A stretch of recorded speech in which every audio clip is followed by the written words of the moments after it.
Nigeria's next president was standing right in front of you for just 1 minute, what would you say? Would you talk about the cost of food? Would you talk about the job you still haven't found? Would you talk about the electricity that disappears when you need it the most? Or would you ask a simple question? Can young people actually have a future in this country? Because for many young Nigerians, life today feels like survival mode. You wake up and check transport fares before leaving the house. You calculate what to eat based on what you can afford. You apply for jobs and hear nothing back. You spend hours in traffic. You deal with unstable electricity. And somehow, you're still expected to remain hopeful. At the same time, another election season is gradually approaching.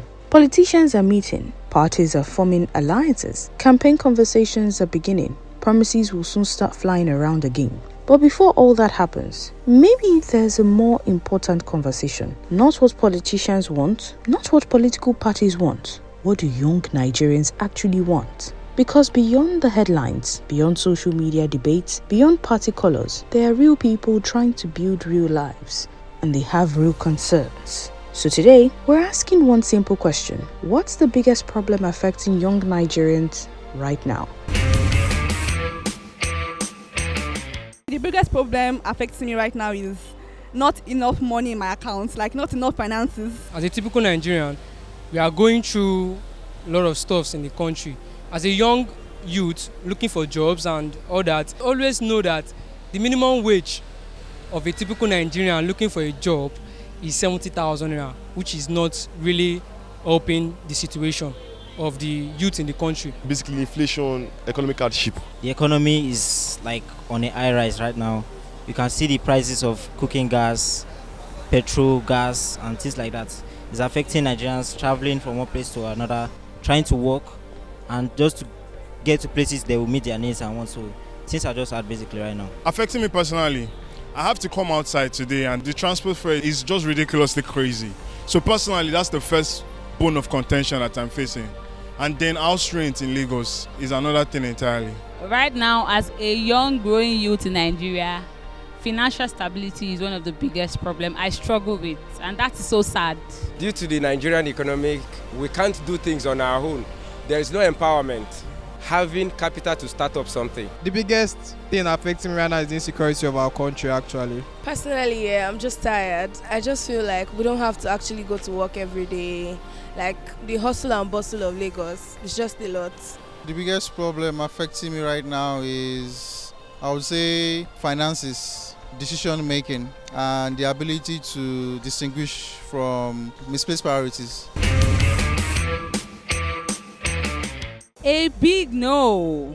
They don't care about how we feel or the problem that affects us as a whole. Talk more of the youths. Because if the government have our interest at heart, they would provide enough jobs, enough sector to advance the youth and to advance the citizens of the country. What I mean is this. You see, the government does not really know what the typical average Nigerian is going through in the country, because now they are all focused on their campaigns and who's going to be the next president and all that, which is not really helping the situation of the country. When people come out to protest, at least they have something to tell you. So you are supposed to listen to what they have to say, not your own opinion. So as you see, we are the government. So we have the right to tell you what we want. So when we say what we want, it is their own duty to listen to us and give us the exact thing we want. They are very selfish. They are less concerned about us, So we just have to fight our way up there. They can't hear all our voices at the same time. People have different cries and needs and wants, and they can't fulfill all together at once.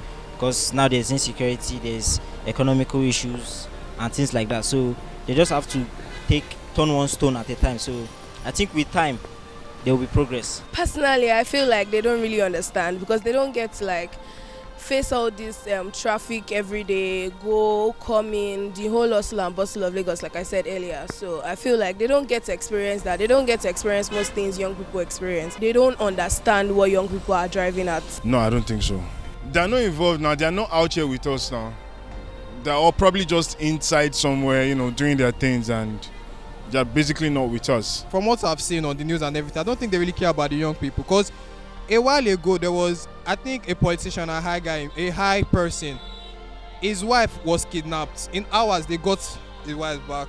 And they haven't still got the children that were kidnapped a long time ago. They haven't still done anything about it. But I don't really think they know what the people under them are going through at all. They understand, but not all. There are some basic things they have to take note of, which they are not taking note of, but they are just generalizing everything. We can't dispute the fact that government does not see everything that's going on. But I don't know if they understand. I wouldn't say if they understand, because if they understand, something would have been done. So what we have been going through, we've been going through a lot. I don't think they understand. I do not think government understands what we are going through.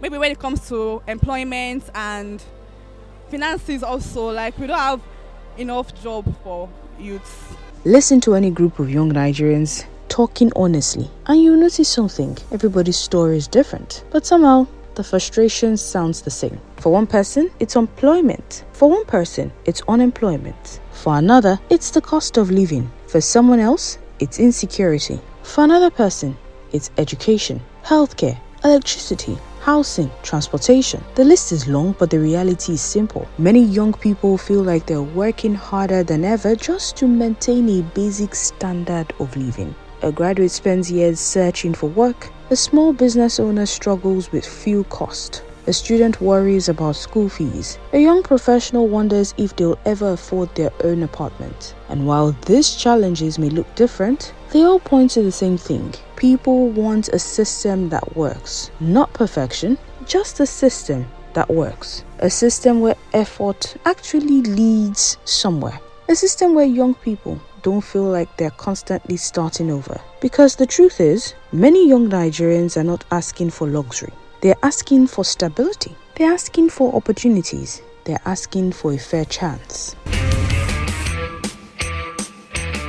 There are so many promises. When our president was going to come in, he promised that we were going to have stable lights.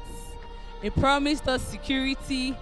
And obviously, with the things that are happening now, we all know that none of this has been happening. We are in a very serious state of insecurity in Nigeria, and I think the government should do better. They said they will give us light. We don't have light. I don't have light. My phone is dead. My laptop is dead. Because I've not had light for 2 days and I stay in Magodo. They've been saying it for years and years, and it keeps on getting worse from what I've seen. And it's really affecting the generation to come. Well, the promise that has to do with the economy, that the economy will get better, but still the economy is not getting better. One promise they're always making is about, they are going to make Nigeria better. That's what everybody keeps coming to tell us. But we never see changes, and we hope there'll be changes. They used to tell us they will provide free education. Nothing like free out here, and free healthcare is not free. Everything, all aspects. They tend to say they're doing something better, but nothing's working, nothing. All aspects, nothing's working. Each time we see politicians campaigning, they keep making different promises. Promises like they are going to empower the youth, promising us that there will be standby electricity. They will keep telling us there will be change, but at the end, the country is going far away from what they are saying. The country is getting worse. It's worse every day. Worse from one government to the other. Each time we are expecting change, we are like from fry pan to fire.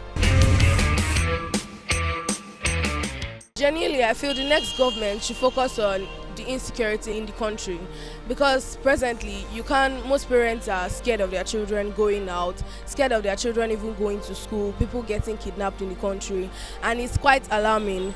So I genuinely feel like they should concentrate on the insecurity. And also I feel like part of the things contributing to the insecurity in the country is because of the joblessness of most youth, because when there's no job outside in the country, there's really nothing people are doing. That's why they resort to the last resort by kidnapping people and asking for ransom. That's like the first most important thing, yeah? Security, basic things that we need. Security, electricity, like these things are not even so difficult at the end of the day, but the country is going haywire. I really can't say. Because right now, security in this country is really, really bad, and that's one thing they promised us and they never fulfill most of the time. I feel they should focus on power. That's electricity, power. Once there's power, of course, everything will transition well, and they should also focus on security. There's a lot of problem with the insecurity in Nigeria, basically. So I think after that, we'll say the economy as well. It has never really changed for the betterment for any Nigerian, basically. So I think they should work on that as well. Focus on security, because the insecurity is too much. You can see these people, these bandits, just kidnap. They haven't done anything since then. They are still there. This is the 24th days. They'll be there now. They haven't done anything. So the government should just focus on the security. The next government should focus on security and alleviating poverty in the country. When each individual have something to do, when you create job opportunity to everyone, make everything available for anybody or any individual that is trying to go into any business, the requirements available, so that every individual will get engaged in whatsoever they want to do. So for instance, if I want to go into, let's say maybe I want to go into inverter and I want to create something, but I don't have the expenses to make in order to be able to invent it, I will be discouraged. But government don't want us to do anything. They just want to embezzle money and leave us to, it is when they need us during campaign they look for us. After campaign, they don't care about us. Sometimes social media creates the impression that young Nigerians only care about trends. But look closer. Behind the jokes, behind the memes, behind the sarcasm, people are talking about serious things. They're talking about jobs. They're talking about safety. They're talking about opportunities. They're talking about the future. Because whether people admit it or not, everyone wants a life that makes sense. Everyone wants to believe that tomorrow can be better than today. That's why conversations about governance matter. Not because everybody loves politics, but because politics eventually shows up in everyday life. In the price of food, in the quality of schools, in healthcare, in roads, in electricity, in security, even in the opportunities available to young people. The decisions made today shape the lives people live tomorrow. And that's why many young Nigerians are paying attention, even when they pretend not to. Because at the end of the day, everyone is affected. Whether they follow politics or not, are young people being heard? Speaking to young Nigerians, we're asking a simple question. If you had 1 minute with Nigeria's next president, what would you say? If I have 1 minute with the Nigerian next president, I will urge the Nigerian next president to focus on agriculture. Because if you look at the rate of hunger, number one, if you look at the rate of hunger in Nigeria, is very high. The rate of ulcer in Nigeria is rising very high. If they go to rural areas, they make use of those farmland and cultivate more so that they will have more to eat, both large-scale commercial farming and individual farming, so that let them encourage farming so that there can be more produce. We have enough farmland, but it's as if we are not producing enough. I think the economical issues, because that's where people eat from, that's where they get their needs from. So with that will stop a lot of things. Government generally, they just look at the federal level, but they are not going deeper to the grassroots to see what exactly the people are facing. I think they should just go to the grassroots, see what the people are facing, and take it from there. If I had 1 minute with Nigeria president, I would just tell him that we need to work on the security in the country, because right now everybody's scared. We don't want to come out because of things that happen in the country right now. So, and it should provide job opportunities for everybody so we can have a comfortable life. I go beat am, I go still beat am, because nasty thief, all of them go be, basically. As a leader, you have to lead by example. Who is the president to the citizens of Nigeria? He is the leader, he is the father of the country, the one who is leading the country. Do you understand? So 1 minute with the president, I would love the president to think about the people first. The president is elected because he is to put the interest of the citizens before his own interest, and that is why he's a leader. A true leader must know how to be sacrificial. Do you understand? So making the country better and making the country a safe place, and also so that the insecurities of the country can be dealt with, is part of the responsibility of a good leader. I would genuinely just tell him he should create more job opportunities for youth. Like most coppers, when you finish NYSC service, like there's really no job outside there, and everybody's just trying to make ends meet. So I feel like they should create more job opportunities for youth and let the pay equal the work we're actually doing. I would say, President, please have mercy on us and do better. The biggest lesson from all of this is that young Nigerians are not a problem to solve. They are people with ideas, people with ambitions, people with talents, people trying to contribute. And every generation before them, they want the chance to build a decent life. They want jobs that pay fairly, schools that prepare people for the future, hospitals that work, communities that feel safe, roads they can travel on, electricity they can rely on, a country that gives them reasons to stay hopeful. These are not impossible demands, they're basic expectations. And maybe that's the real conversation Nigeria should be having. Not just who will win the election, but what kind of country young people want to inherit. Because elections will come and go, campaigns will start and end, promises will be made, but the issues affecting young Nigerians today still matter tomorrow.